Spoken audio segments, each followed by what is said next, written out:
माहौल शाम का समय, सदर बाजार पुलिस थाना। थाने के भीतर पंखा चरमराहट के साथ चल रहा था। दादीसा को एक जमीन के विवाद में पूछताछ के लिए बुलाया गया था। रूही, जो एक भ्रष्ट वकील और ऊंचे रसूख वाले परिवार की बेटी थी, वहां पहले से ही मौजूद थी। वो पुलिस इंस्पेक्टर के सामने बैठकर दादीसा का मजाक उड़ा रही थी। रूही ने फाइल मेज पर पटकी और दादीसा की तरफ देखकर तुच्छता से कहा, तारांकन बुढ़िया, इस उम्र में हवालात की हवा खाओगी तो हड्डियां जवाब दे देंगी। अंगूठा लगाओ इन कागजों पर और ये पुश्तैनी जमीन मेरे नाम करो, वरना आज की रात इसी काल कोठरी में कटेगी।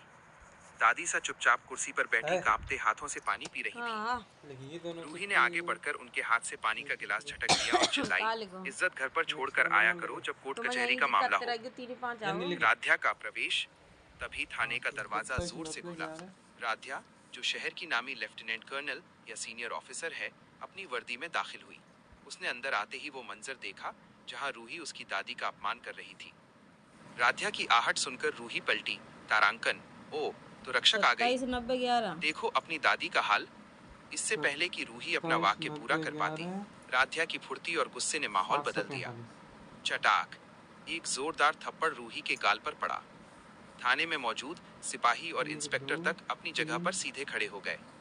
बदला और न्याय। राध्या ने रूही की कॉलर पकड़ी और उसे दीवार से सटा दिया।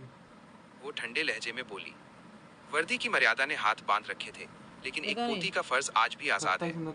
ये थप्पड़ उस अपमान का बदला है जो तूने अभी मेरी दादी का किया। कानून कागजों से चलता है, बदतमीजी से नहीं।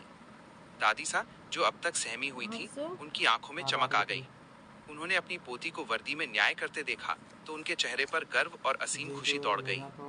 उन्होंने राध्या की तरफ देखकर धीरे से मुस्कुराते हुए सिर हिलाया, जैसे कह रही हो, हिसाब बराबर हुआ। अंजाम। राध्या ने इंस्पेक्टर की ओर देखा और कुछ पुख्ता सबूत मेज पर रखे, जिनसे साबित होता था कि रूही ने जमीन के कागज जालसाजी से बनवाए थे। रूही, जिसका गाल अब लाल पड़ चुका था, अब उसी हवालात की तरफ देख रही थी जिसका डर उसने दादी को दिखाया था। कहानी के तत्व। लोकेशन, पुलिस थाना, तनावपूर्ण और कच्चा माहौल। एक्शन, राध्या का वर्दी में होना उसे और भी पावरफुल बनाता है। इमोशन, दादी का थाने जैसे डर वाली जगह पर भी खुश होना, क्योंकि उनके सम्मान की रक्षा हुई।